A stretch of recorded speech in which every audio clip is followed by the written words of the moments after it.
What's going on, everybody? This be your boy DJ Anonymous. DJ Anonymous with another episode of Sports Biz Music, the podcast, and I have a very, very, very special guest on the show today, all the way from London, England. This is like my first interview podcast guest from London. I got my boy 3000Wavier. How you doing? I'm good, bro. I'm good, man. How are you, bro? Man, I'm doing okay, man. It's Sunday over here. It's still Sunday over there, right? So it was like 9 o'clock over there. Yeah, well, it's kind of getting late. It's like 9 o'clock, but yeah, it's 3:30ish over here. So, I'm doing fine. Midday, hungry as hell. So, nah, I hear that. Hey, how's the weather like over there? Well, yeah, Miami, Florida, down here it's hot as hell. It's Yeah, I heard it's flames, bro. It's flames. It's hot. I know in the Midwest, and like the New York area, it's still it's like snowing over there. Because they summer don't start until June. Our summer start like literally like the second or third week of May, so it's hot as hell.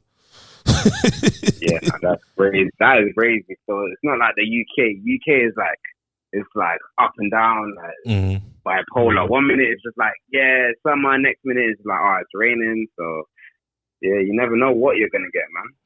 Yeah. Mystery box. Yeah, I heard about the UK. I heard it's crazy as far as like the weather, and it's beautiful out there. Yeah. One day I'll be out there. Yeah, man. One day I'll be out there. But huh?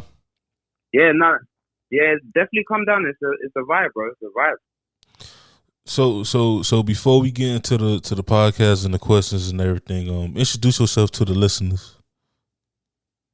Okay. Hi everybody, it's your boy from 3000Wavier. And you're now tuned into the podcast. I do music. But obviously, we're gonna get into that in detail later on. So what? What made you get into music? Do you want to hear a funny story? I say this to everyone, but it's the truth, innit? So basically, first of all, I love music, but I was working with this particular producer. Mm-hmm. He was moving a bit shady and stuff like that. Mm-hmm. So instead of it set me back, and then after that, it made me actually like buckle down and think, you know what? If I'm gonna do this thing properly, I have to do it like all the way. Like there's no in between. So I decided to start producing myself, like messing around with sounds and engineering, and then. Yeah, man. That's how I really got into music. Okay, and then like who did you listen to? Who did you listen to growing up? Growing up, I'm not gonna lie. My older cousins and stuff like that, they used to listen to like 50 Cent and Rick Ross and stuff like that. But I think I reached a stage when I was like in like secondary school. I don't know if you guys know what that is. You said secondary school? Yeah. And that's I think that's middle school or high school, right? Yeah, that's right. Because we say it over here, but it's not. We don't sit. Yeah, it's not common no more. Back in the day, they used to call it secondary. Okay. Yeah. Yeah. So when I was like that kind of like age, I used to listen to like Meek Mill a lot. I used to listen to all of his old stuff. But then when he dropped, I think it was like Dream Chasers 2, I kind of got introduced into Travis Scott and like his melodic sound. And then from there, I kind of got influenced from him and the Migos. So that's kind of history. So is because, I talk about this with different artists. And with me, I'm big on analytics. Especially when I started podcasting 4 years ago. Yeah. And sometimes I be thinking like, do people really listen to my show? Like, cause it be like from different countries and stuff. But one person told me that, Yeah. you know, overseas they appreciate music, they appreciate like podcasting, they Yeah. appreciate everything like over, you know, out east, you know, because over here it's a lot of stuff going Mm-hmm. on. You know how it is. You know, 1 minute people listen to Yeah, yeah. music, next minute is news. Like, It's a lot. yeah, it's true what you're saying. Like literally, like me, like I don't like the different people. It's like maybe some people like in their area, like or their hometown or whatever, messes them. Mm-hmm. Some people don't. And then when you branch out, like people over there show you a lot of love. Like, oh, we really like your thing, and then you know what I mean. That's how you kind of network and so and so. But the game is what it is, man.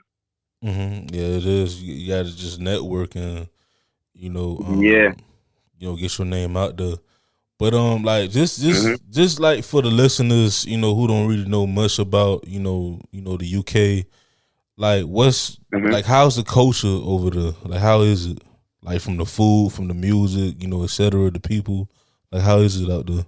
I mean, of course, like everywhere you go, you have like different areas and stuff like that, like the hoods and stuff like that. Mm-hmm. But if you kind of like branch out of that, like, because everything is like, it's like kind of like close. But if you like branch out of that, like you go into the city or like you go like for example, because I'm from London, if you go outside of London, like you always get like a different perspective and like the area that you live in or life in general. So it's always good to branch out. You meet different kind of people, but in London specifically, it's diverse, it's multicultural. You meet all types of people. Like I'm sure, like within the US, like you've got like different areas have different kind of races. It's a bit similar here as well, but like some parts is like multicultural. Some people get along with other people, some don't, and yeah. So it's kind of like for me, I'm from Miami, and Miami is very multicultural. It's not, but I tell people, you know, it's like me going when I went to LA. To me, LA was more multicultural than Miami because the fact that it was a lot of Asian people out there. Because down here we don't really have that many Asian cultures down here. I mean, it's growing little by little. But you go to LA, it's a lot of Asian cultures, a lot of African cultures, a lot of, you know, of course, Hispanic culture, African American culture. It's like it's more of a melting pot, you know, versus, you know, Miami where you know you have a lot of Hispanics, but you also have a lot of the West Indies, like the Bahamas, Jamaica, you know, Haiti. Yeah. You know, but everywhere else, like New York, you know, you got people from like Ireland and stuff, like, so, you know, I kind of get, you know, what you're coming from as far as like, you know, a culture, like different cultures, different races and stuff, you know, so yeah, that's dope. Like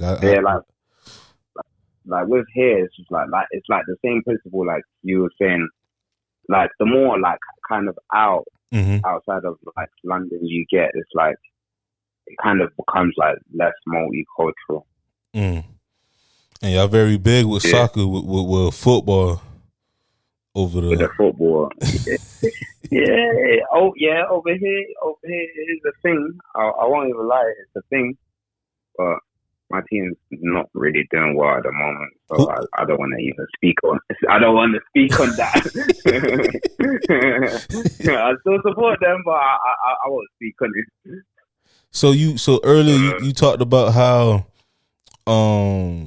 you was working with somebody that became shady, and you pretty much had to do the work yourself. So, you know, for like the up and coming artists, you know, like you have any advice for them as far as like, hey, like, you know, I guess choose the people that you want to work with or whatnot? Yeah, like one thing I'd say is literally choose the people you want to work with, like wisely.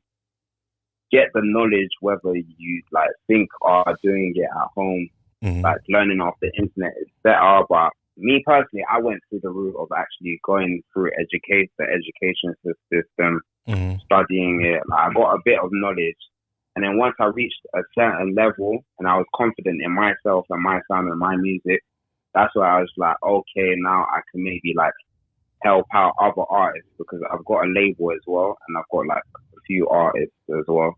Mm. So I just literally mix, engineer their stuff. Then I have a like producer. Me and him, we co-produce a lot of people. Like, so the way things is set around me is just very in-house. That's what I'd say. And yeah, and you say you. I'm sorry. What you saying? My bad. No, I'm just saying, like, literally get the knowledge first, because once you know what to do, like, you can apply it to anything. That's my advice on upcoming artists. And not to get discouraged. Like, I know it's really hard to, like, come in the industry and literally get support, but, like, literally you just need to keep your head down and just keep making them bangers, man. And you say you have your own record label. What's the name of it? Yeah. Its name is called 3000Wavier. Okay. And do you just have artists from over there, from overseas, like, or do you you have artists from all over?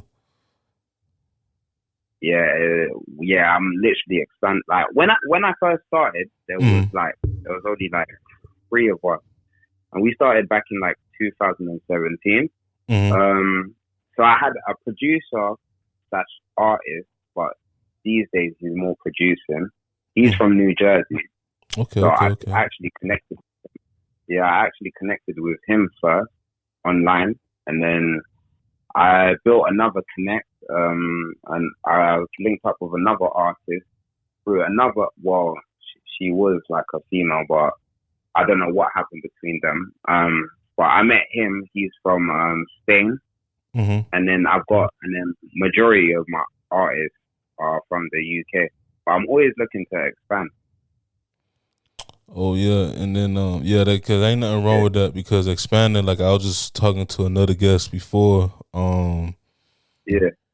Expanding, is very good. Like I said, like when I started podcasting, I was looking. That's what made me look at analytics even more. So like people like that's listening from like Japan, from London, from Houston, Texas, from like I really pay attention to that, and I try to reach out to people in them countries, in them cities, in them states, just to try to continue to grow my buzz and stuff. So, for you saying that, that's exactly it's great. How you do it. Yeah, man. That's exactly it. But literally, like in terms of my label and stuff like that, I've got like all of my artists.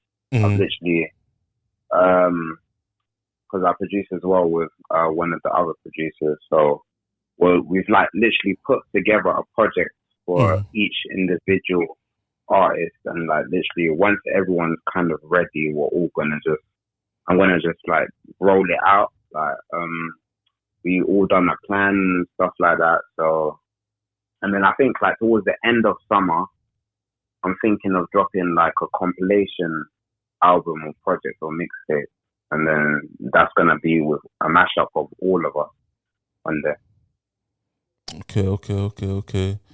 And like, and explain to the people like the process, because you do everything, but like as far as like engineering and producing, explain to the people like the actual process of that, like being a producer, making beats, and also doing engineering. Well, for example, I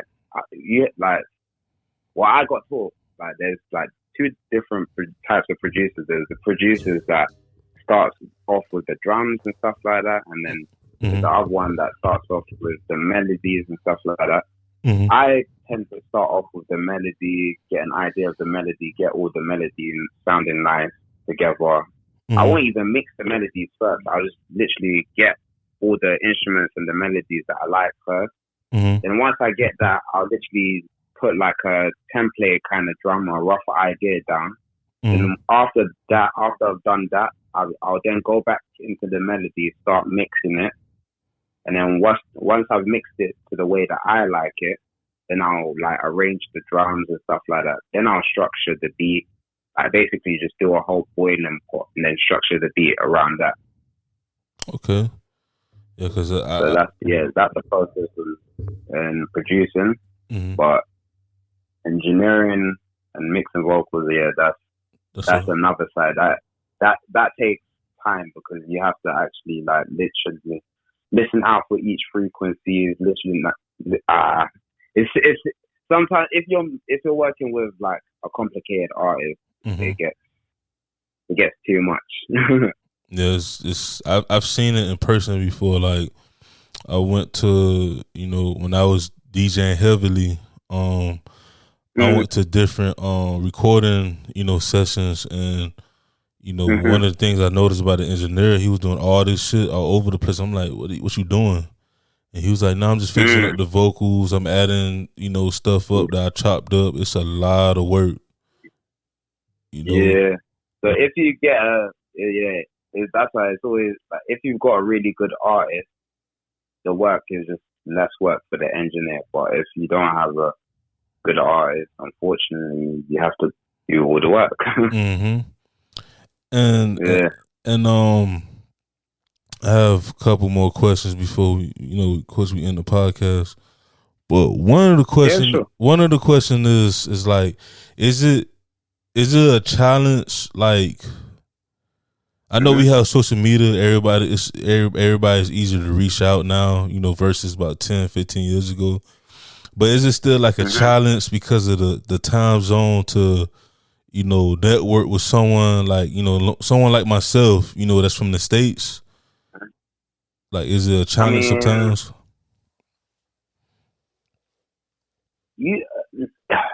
I wouldn't say it's a challenge, but like it could be a challenge because of the different time zones. But like me, I'm always active. So literally, when you hit me up, I hit you up straight away. Like I was active. I don't even know what time it was. It could have been late, early hours. I'm always active. But like for some people, everyone's like lives are different. Some people got work and sleep and blah blah blah. So networking can become a bit difficult. Then you have like other people, like in order for you to network with them, like you have to actually meet them in person and then like get their socials. Then you got the other people that you get their socials and they're just like, oh cool, I'll talk to you, and then you just kind of never hear from them. So there's all types of people, but it is hard to network, I guess. But if you know what you're doing, then you're good. Yeah, because I was, I had someone that was from overseas, but he wasn't like from London. He was from like a small country. I forgot the name of it. Okay. And I'll never forget. It was early in my podcasting career, and I did an interview at 2:00, and I asked him what time it was. He was like, "Man, it's like 7, 8 o'clock over here." I'm like, "What?" It's crazy, man. Like it's crazy, but with social media, with technology growing so much, that's the world we living in. So, that's true. So, right now, who or even all time, like who's in your top 5 of all time as in terms of artists? I mean, all right, top 5. Okay, cool. Drake, of course. What's in all times, right? All time, like your list, like your top 5 list of all time, like you, like artists that you can't get enough of, like you could just your go-to artist.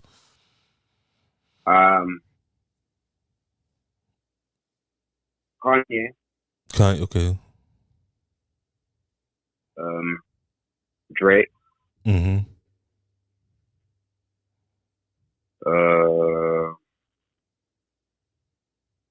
This is not in any order, by the way. Yeah, no order, yeah.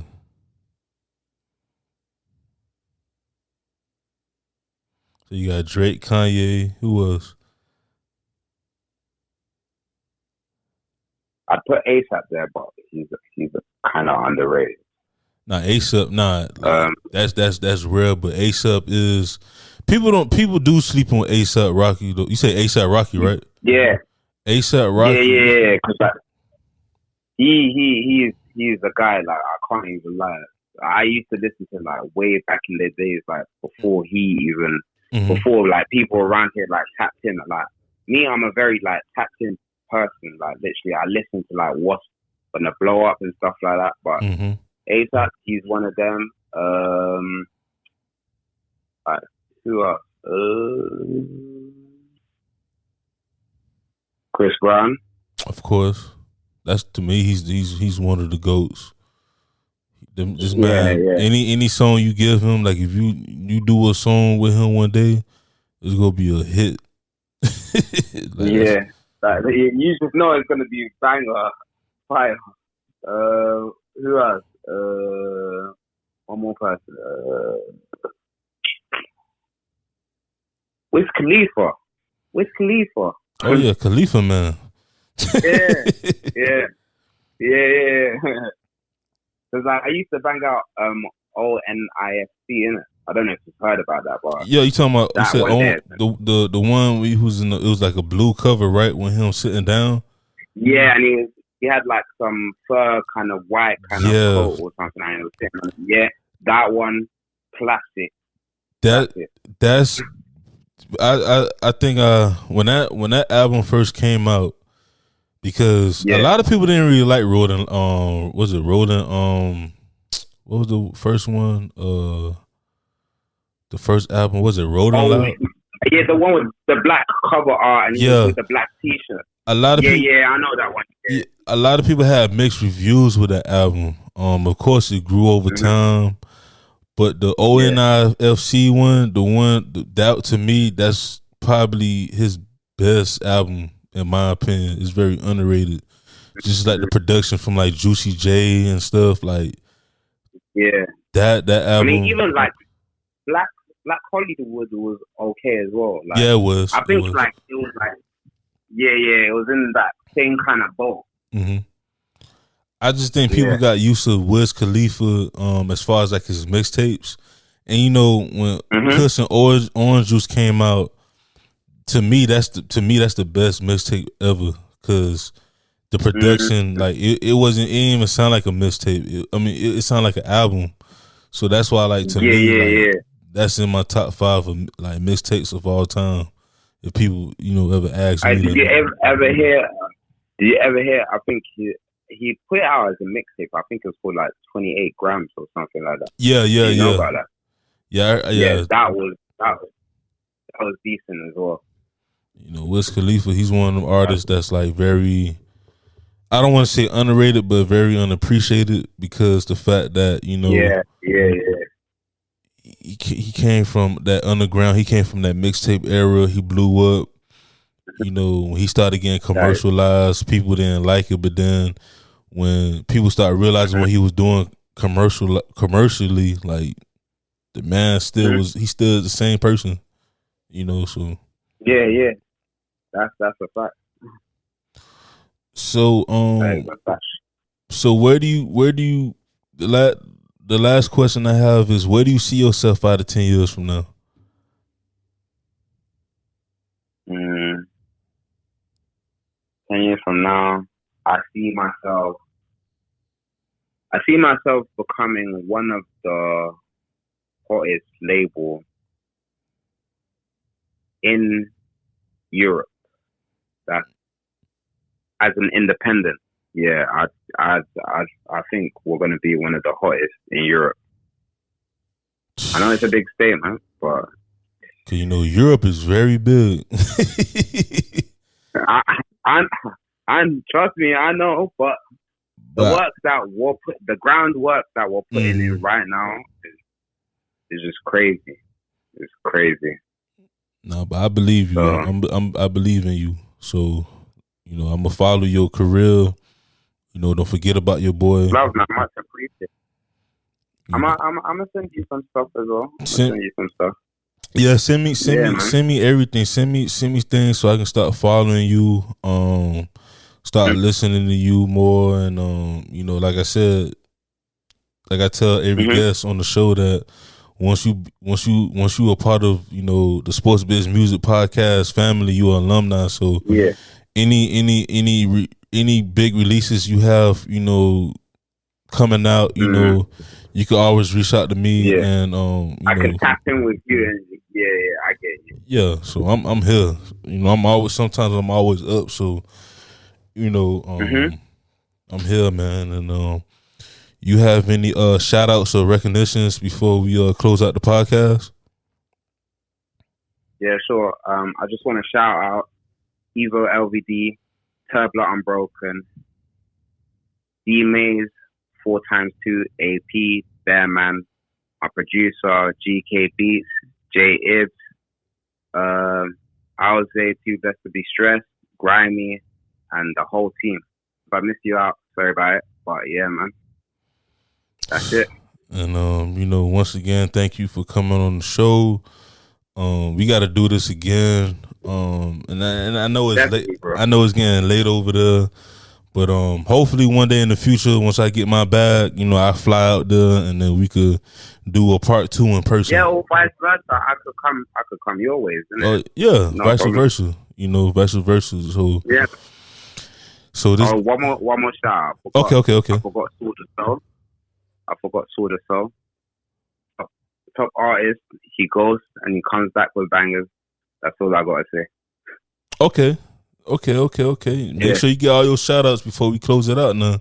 That's it. That is it. I'm done. But once again, everybody, it's been your boy DJ Anonymous. DJ Anonymous with another episode of Sports Biz Music, the podcast with my boy 3000Wavier.